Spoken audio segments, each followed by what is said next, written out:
అండి. నా పేరు Kalan Sanjay Kumar, high court advocate, Telangana and Andhra Pradesh. ఈరోజు చెప్పే అంశం ఏంటంటే, టైటిల్ డీల్ లేనిదే సేల్ అగ్రిమెంట్ ఉన్న మాత్రాన ఓనర్షిప్ కాదు అని మన మే 7th నాడు 2025 సుప్రీంకోర్టు ధర్మాసనం క్లియర్గా చెప్పింది. దాంట్లో justice Vinod Chandran and justice Sudarshan Dhulia వీళ్ళిద్దరు కలిసి చెప్పింది ఏంటంటే, ఓనర్షిప్ ఉన్నంత మాత్రాన సేల్ డీడ్ అగ్రిమెంట్ ఉన్నంత మాత్రం ఓనర్షిప్ కాదు. కావాల్సింది ఏంటంటే టైటిల్ డీడ్ క్లియర్ గా ఉండాలి. టైటిల్ డీడ్ ఉంటేనే అతను ఓనర్షిప్ అర్హుడు, లేకపోతే అతను అర్హుడే కాదు అని క్లారిటీగా చెప్పింది మన సుప్రీంకోర్టు. ఎవరైనా సరే గుర్తుపెట్టుకోండి, ఒక అగ్రిమెంట్ ఇద్దరి మధ్య జరుగుతుంది, బయ్యర్ అండ్ సెల్లర్. అగ్రిమెంట్ లో ఫస్ట్ క్లారిటీగా రాసుకోవాలి. ఒప్పందం అనేది చాలా క్లారిటీగా ఉండాలి. ఒప్పందం రాసుకునేటప్పుడు ఎవరైతే అమ్ముతున్నారో సెల్లరు, అతని యొక్క ప్రాపర్టీ డీడ్, సేల్ డీడ్ మటుకు చాలా క్లియర్ గా ఉండాలి. ఆ ప్రాపర్టీ డీడ్ టైటిల్ డీడ్ అయి ఉండాలి. అంత మాత్రాన ఓనర్షిప్ అయిపోడు. ఉట్టిగా సేల్ డీడ్ ఉంటున్న మాత్రం ఓనర్షిప్ కాడు అని మన సుప్రీంకోర్టు చెప్పడం జరిగింది. కొనే వాళ్ళకి చెప్పే సూచన ఏంటంటే, ఎవరైనా అమ్ముతున్నారంటే అతని యొక్క సేల్ అగ్రిమెంట్ ఒకసారి చూసుకోండి.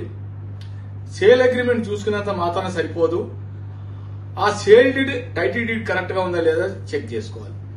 సేల్ డీడ్ సరిగ్గా ఉందని చెక్ చేసుకోవాలంటే ఎలా, ఎవరన్నా అడగవచ్చు.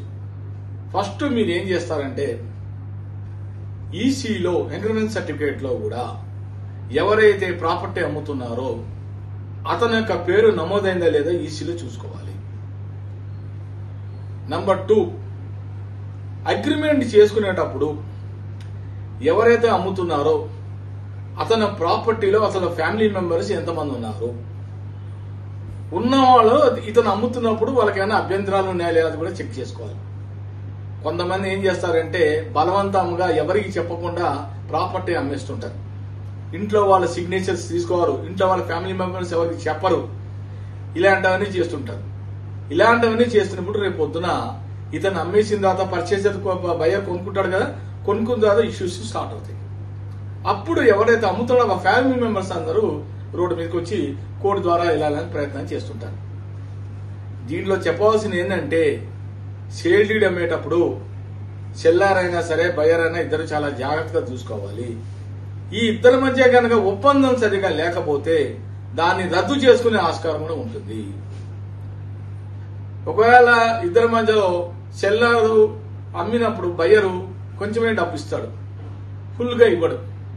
దాంతో ఏమైపోతుంది, సెల్లర్ రిజిస్ట్రేషన్ చేయడు.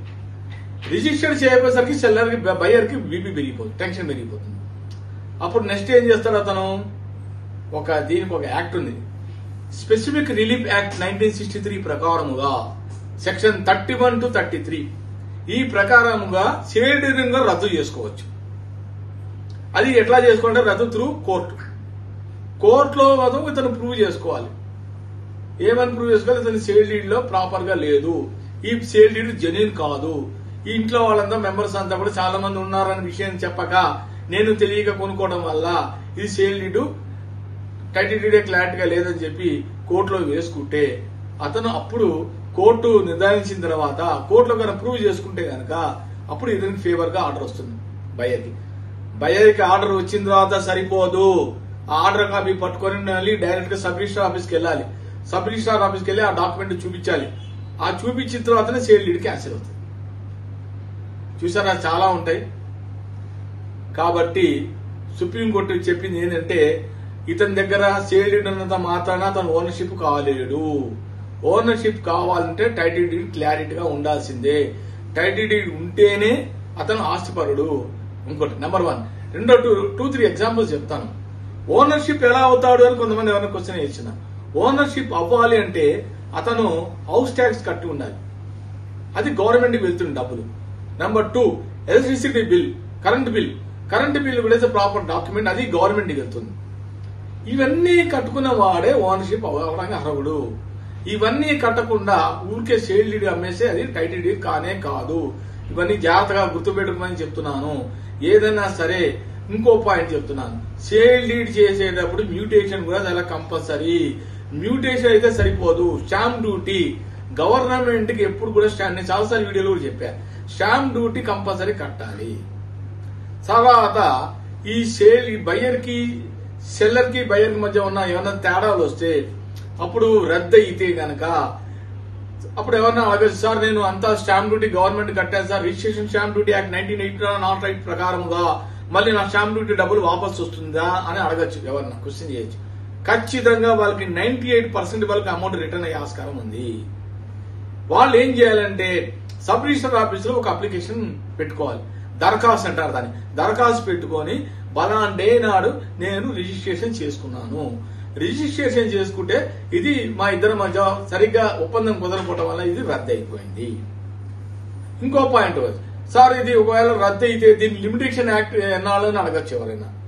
ఒకవేళ గుర్తుపెట్టుకోండి, ఒకవేళ రద్దు అయితే స్పెసిఫిక్ రిలీఫ్ యాక్ట్ 1963 ప్రకారముగా రద్దు చేసుకోవాలంటే దాని పరిమితి 3 సంవత్సరాలు. 3 సంవత్సరాల లోపల షేర్ డీడ్ని రద్దు చేసుకోవచ్చు. ఎలా రద్దు చేసుకోవచ్చు? ఏ రోజైతే మీరు ఒప్పందం కుదుర్చుకున్నారో, ఏ రోజైతే మీ ఇద్దరి మధ్య అగ్రిమెంట్ అయిందో ఆ అగ్రిమెంట్ డేట్ నుండి 3 సంవత్సరాల వ్యవధి. 3 సంవత్సరాల లోపల మీరు ఏ టైం అయినా ఏ రోజైనా మీరు క్యాన్సిలేషన్ చేసుకోవచ్చు. 3 సంవత్సరాలు దాటితే మీరు రద్దు చేసుకునే ఆస్కారమే లేదు. వెరీ క్లియర్ గా చెప్తున్నా. ఇవన్నీ కూడా మీరు specific relief act 1963 section 31 to 33 ఒకసారి చెక్ చేసుకోండి. కాబట్టి సుప్రీం కోర్టు చెప్పినట్టుగా ఒక అగ్రిమెంట్ ఉంటే వాడు ఓనర్ కాలేడు. ఓనర్షిప్ కావాలంటే title deed very clear, title deed ఉంటేనే అతను ఓనర్ అవుతారు. కాబట్టి ఇవన్నీ జాగ్రత్తగా చూసుకోవాలని సూచన. నా వీడియో కనుక నచ్చితే కనుక లైక్ చేయండి, షేర్ చేయండి, సబ్స్క్రైబ్ చేయండి. Like, share, subscribe.